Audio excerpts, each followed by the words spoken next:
নমস্কার বন্ধুরা, বিশ্বজিৎ ঘোষ বিজেপি কর্মী। আপনারা হয়তো জানলে অবাক হয়ে যাবেন, আমাদের রাজ্যে 2208টি বুথে কোনো মৃত ভোটার নেই, কোনো অবৈধ ভোটার নেই। 2002-এর পরে আসা 2002 থেকে 2025-এর মধ্যে কোনো এই দেশে আসা কোনো ভোটার নেই। এটা কিভাবে সম্ভব আপনি একটু ভেবে দেখুন। 2208টি বুথে 2002 থেকে 2025 অবধি কোনো মৃত ভোটার নেই, কোনো অবৈধ ভোটার নেই।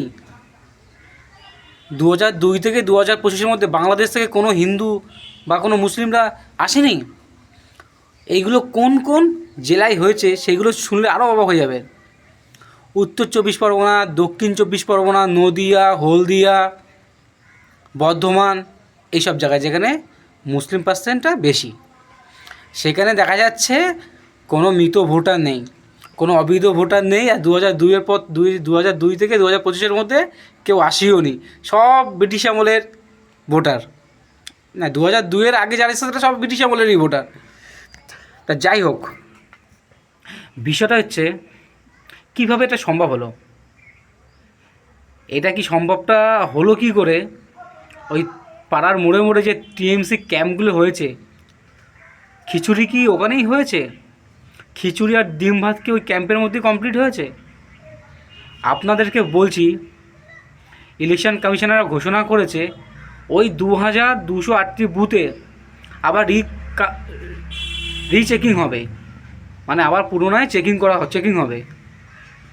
কি করে এটা হলো, কীভাবে সম্ভব বলুন বন্ধুরা?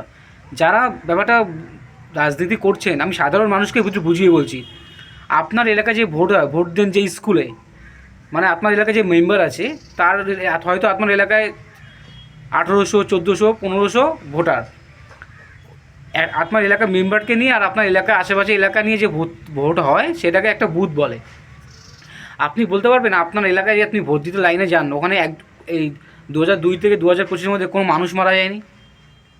আপনি বলবেন তো না, মানুষ তো মারা গেছে অনেক, কিন্তু ওই 2208টি বুথে দেখা যাচ্ছে কেউ মানুষই মারা যায়নি। কি করে সম্ভব হলো? 100-র মধ্যে 100টাই ভোটার একদম ঠিক আছে। সম্ভব তো ওই ক্যাম্পের মধ্যে হয়েছে, তৃণমূলের ক্যাম্পে বিএলও অফিসারদের বসিয়ে রাতের বেলা ডিম ভাত খাইয়ে একদম কমপ্লিট করে নিয়েছে। এটা বাংলার মানুষ বুঝতে পারছে, এটা একদম সম্ভব না। আপনি ভাবুন কীভাবে এতদিন তৃণমূল কংগ্রেস জিতেছিল পশ্চিমবঙ্গে। যখন সিএ চালু হলো, এসআইআর চালু হলো, এর মাধ্যমে বাংলাদেশ থেকে আসা অবৈধ মুসলিম ভোটারগুলো বাদ যাবে, মৃত ভোটারগুলো বাদ যাবে। তৃণমূল কংগ্রেস এদেরকে বাঁচানোর জন্য ক্যাম্প করে সব মানে পুরো সবার নাম তুলে দিয়েছে। ইলেকশন কমিশনার বলেছে তদন্ত চলবে, কি করে এটা হলো। যারা রাজ্যের সাথে গাদ্দারি করছে, সাধারণ মানুষ তাদেরকে ছাড়বে না।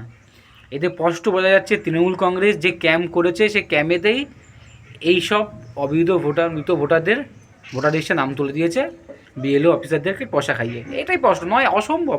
আপনি ভাবুন কীভাবে 2208টি বুথে এই 2002 থেকে 2025 অব্দি একটা মানুষ মারা যায়নি, একজনও বাংলাদেশ থেকে আসেনি।